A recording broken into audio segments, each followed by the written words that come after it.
नमस्कार और स्वागत है आपका बीबीसी राजस्थान के विशेष कार्यक्रम खबर का पंचनामा में। और मैं हूं आपके साथ सुभाष मेहता। आज हम एक ऐसे मुद्दे पर बात करने जा रहे हैं जो सीधे तौर पर हमारे लाखों आदिवासी परिवार के साथ में जुड़ा हुआ है। संसद में बांसवाड़ा डूंगरपुर लोकसभा क्षेत्र के सांसद राजकुमार रोत ने एक गंभीर आरोप लगाया है कि अब कलम और कागज के जरिए आदिवासियों पर अत्याचार किया जा रहा है। उन्होंने लंबित वनाधिकार दावों और विस्थापित के मुद्दे पर सरकार को घेरा है। तो आइए जानते हैं क्या है पूरा मामला।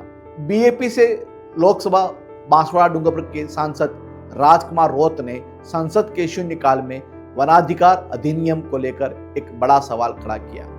उन्होंने कहा कि जहां आजादी से पहले मुगलों और अंग्रेजों ने आदिवासियों पर हथियारों से अत्याचार किया, वहीं आज की सरकारें कलम और कागज का इस्तेमाल कर उन्हें पीड़ा पहुंचा रही है। सांसद राजकुमार रोत ने बताया कि वन अधिकार अधिनियम का मुख्य उद्देश्य उन आदिवासियों को जमीन का मालिकाना हक देना था जो पीढ़ियों से जंगलों में रहकर जीवन बसर कर रहे हैं। लेकिन आज भी करीब 26 लाख आदिवासी परिवारों के दावे या तो लंबित पड़े हुए हैं या उन्हें खारिज कर दिया गया है।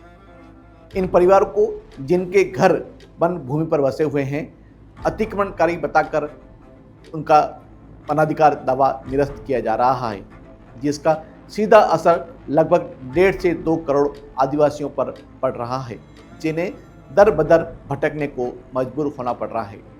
उन्होंने सरकार से मांग की है कि इन सभी लंबित और खारिज किए गए दावों की पुनः समीक्षा की जाए और पात्र परिवार को जमीन का पट्टा दिया जाए। इसके अलावा सांसद राजकुमार रोत ने राष्ट्रीय बाघ संरक्षण प्राधिकरण 2024 की उस सिफारिश पर भी कड़ी आपत्ति जताई जिसमें बाघों के पुनर्वास के लिए 4 लाख आदिवासियों को विस्थापित करने का प्रस्ताव है। उन्होंने तंज कसते हुए कहा कि अगर बाघों से इतना ही अधिकारियों को प्रेम है तो उन्हें अधिकारियों और मंत्रियों के घरों पर रखा जाए। आदिवासियों को क्यों आखिर उजाड़ा जा रहा है, चलिए सुनते हैं सांसद राजकुमार रोत ने लोकसभा में क्या बात उठाई।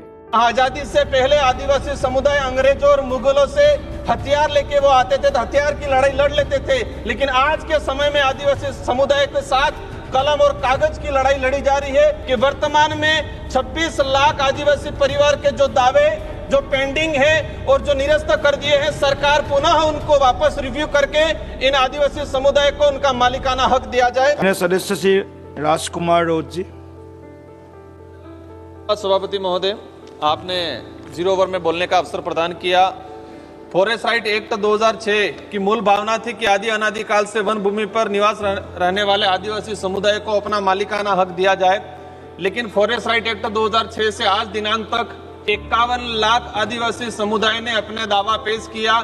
इसमें से 25 लाख आदिवासियों को मिला और आज भी 26 लाख आदिवासी परिवार वन अधिकार अधिनियम के तहत आवेदन किया है, लेकिन उनको पट्टा नहीं मिला है। मतलब 1.5 से 2 करोड़ आदिवासी समुदाय आज भी वन विभाग की जमीन पे रह रहा है, जो सरकार की नजर में अतिक्रमणकारी है।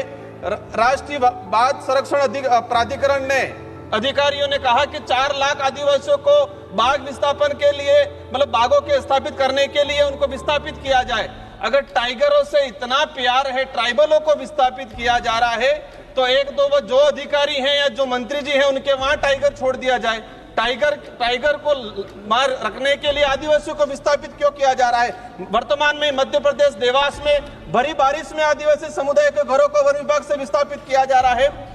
आजादी से पहले आदिवासी समुदाय अंग्रेजों और मुगलों से हथियार लेके वो आते थे तो हथियार की लड़ाई लड़ लेते थे, लेकिन आज के समय में आदिवासी समुदाय के साथ कलम और कागज की लड़ाई लड़ी जा रही है। कलम और कागज के हथियारों से उनको विस्थापित किया जा रहा है, लेकिन ये गलत है। मेरी मांग ये है कि वर्तमान में 26 लाख आदिवासी परिवार के जो दावे जो पेंडिंग है और जो निरस्त कर दिए हैं, सरकार पुनः उनको वापस रिव्यू करके इन आदिवासी समुदाय को उनका मालिकाना हक दिया जाए। धन्यवाद सभापति महोदय। तो जैसा कि हमने देखा, यह मुद्दा काफी गंभीर है। सांसद राजकुमार रोत ने न सिर्फ वनाधिकार दावों की समीक्षा की मांग की है, बल्कि बाघ पुनर्वास के नाम पर आदिवासियों के विस्थापित पर भी सवाल उठाए हैं। यह देखना होगा कि क्या केंद्र सरकार इस पर क्या कदम उठाती है। तो आज के लिए बस इतना ही। फिर मिलेंगे अगली कड़ी में किसी जनहित से जुड़े मुद्दे के साथ।